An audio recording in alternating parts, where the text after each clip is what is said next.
நண்பர்களுக்கு வணக்கம். ஆசிரியர் தேர்வு வாரியம் இணையதளம் வாயிலாக இடைநிலை ஆசிரியர் 2023 2024 ஆண்டிற்கான காலி இடங்களை அறிவிச்சிருக்கிறாங்க.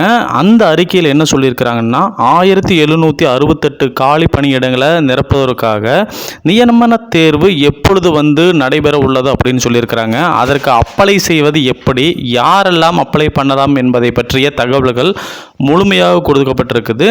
இதற்கான காலி இடங்கள் 1768.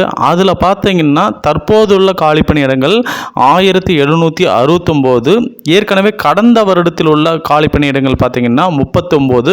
ஒட்டுமொத்தமாக 1768 காலி பணியிடங்கள் இருக்குதுன்னு சொல்லியிருக்கிறாங்க. இப்போ இந்த எக்ஸாமுக்கு எப்படி அப்ளை பண்ணலாம் அப்படிங்கிறத இப்போ பார்க்கலாம். அதுக்கு முன்னாடி இதுவரைக்கும் நீங்கள் டிஎன் செய்தி குறிப்பு சேனலை சப்ஸ்கிரைப் பண்ணலைன்னா சப்ஸ்கிரைப் பண்ணிக்கோங்க.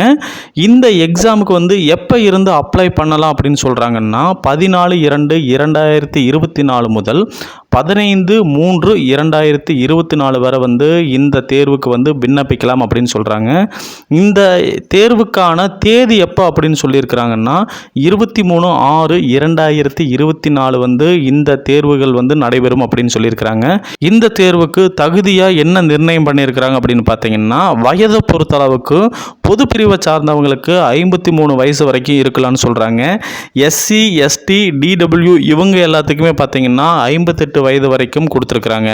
இவங்களுக்கான கல்வி தகுதி என்ன சொல்லியிருக்கிறாங்கன்னா 12ஆம் வகுப்பு முடித்து பேச்சுலர் ஆஃப் எலிமெண்ட்ரி எஜுகேஷன் அப்படிங்கிற பாடப்பிரிவை முடிச்சிருக்கலாம், அல்லது 2 வருடத்துக்கான டிப்ளமோ இன் எஜுகேஷன் இந்த பாடப்பிரிவை முடிச்சிருக்கலாம். அது மட்டும் இல்லாமல் டிஎன்டிஇடி பேப்பர் 1 பாஸ் பண்ணி இருக்கணும் அப்படிங்கிறத சொல்லியிருக்கிறாங்க.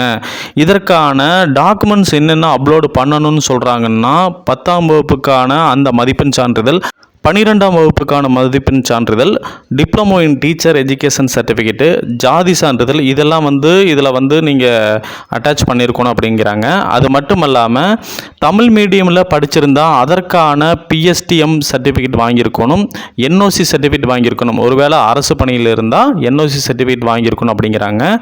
கான்டாக்ட் சர்டிஃபிகேட் கடைசியாக நீங்கள் படித்த காலேஜிலிருந்து வாங்கியிருக்கணும் அப்படின்னு சொல்கிறாங்க. அதோட பார்த்தீங்கன்னா exam part A part B அப்படின்னு 2 அடிப்படையில் வருது.